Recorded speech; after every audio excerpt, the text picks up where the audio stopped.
যে তোমার নিজের হয়নি তার উপর কখনো অধিকার দেখিও না, আর যে তোমার কষ্ট বুঝতে পারে না তাকে কখনো তোমার দুঃখের কথা বলো না। জীবনে সবচেয়ে বেশি সুখী সেই মানুষগুলো যারা একা থাকার কৌশল শিখে নেয়। কারোর কোনো যায় আসেন আপনি কোন পরিস্থিতিতে বেঁচে আছেন, আপনাকে নিজের অবস্থা বদলাতে হবে। নিজেকে এতটা শক্তিশালী বানানোর চেষ্টা করুন যেন দুনিয়ার কোনো কিছুই আপনার মানসিক শান্তি ভাঙতে না পারে। আর যখন কারোর জীবনে আপনার জায়গায় অন্য কেউ চলে আসে তখন সেখান থেকে বেরিয়ে আসাই অনেক ভালো। অধিকাংশ সময় মানুষকে সেই সম্পর্কই ক্লান্ত করে দেয় যেটা তার একমাত্র শান্তির জায়গা ছিল। যে মানুষ অন্যের উন্নতি দেখে হিংসা করে তার রোগের কোনো ওষুধ নেই। আর তুমি কি বুঝাবে আমাকে, আমি তো তোমার উপর রাগ করাই ছেড়ে দিয়েছি। বন্ধুত্ব যেমন জরুরি, সম্পর্কও ঠিক ততটাই জরুরি। কিন্তু জীবনের কষ্ট আর খারাপ সময় আমাদেরকে শেখায় একা থাকার কৌশল। আমার জীবনে একজন খুব প্রিয় মানুষ ছিল যাকে বেশি ভরসা করেছি, সে আমার মধুর মতো জীবনটাকে তিতা করে দিয়েছে। আমি যাকেই মন থেকে ভালোবেসেছি, যাদের হারানোর জন্য আর কিছু থাকে না তারা খুব শক্তিশালী হয়ে যায়। একটা কথা মনে রাখো, যে সবার হয়ে যায় সে কোনোদিনও কারোর একার হতে পারে না। কিছু সম্পর্ক ভেঙে যায় ঠিকই, কিন্তু তার শেষ কখনোই শেষ হয় না। এখন তো মাছেরাও খুশি হয়ে গেছে যে মানুষ মানুষকে জালে ফাঁসাতে শুরু করেছে। কাউকে হারানোর শখ নেই আমার, বাস খুদ কো বেহিসাব আগে লে জানে কি জেদ হ্যায় মুঝে। তুমি যেদিন তোমার জীবনে আমার অভাব অনুভব করবে সেদিন নিজেকে কখনো ক্ষমা করতে পারবে না। যাকে আমরা জীবনে সবচেয়ে বেশি ভালোবাসি সেই মানুষটাই আমাদের থেকে সবচেয়ে বেশি ফায়দা তুলে নেয়, কারণ সেই মানুষটা জানে আমাদের দুর্বলতা কি। এতটা বুদ্ধিমান হও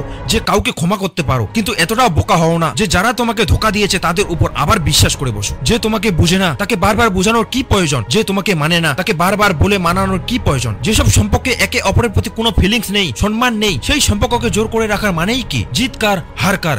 জীবনের এই লড়াই কাদের জন্য? পৃথিবীতে যদি এসেছো তো পৃথিবী থেকে একদিন চলেও যেতে হবে, তাহলে মানুষের এত অহংকার কিসের জন্য? একটা সময় ছিল যখন আমি প্রতিদিন সকালে ঘুম থেকে উঠে একই প্রশ্ন করতাম, আমার জীবনে আসলে আমি কি করেছি?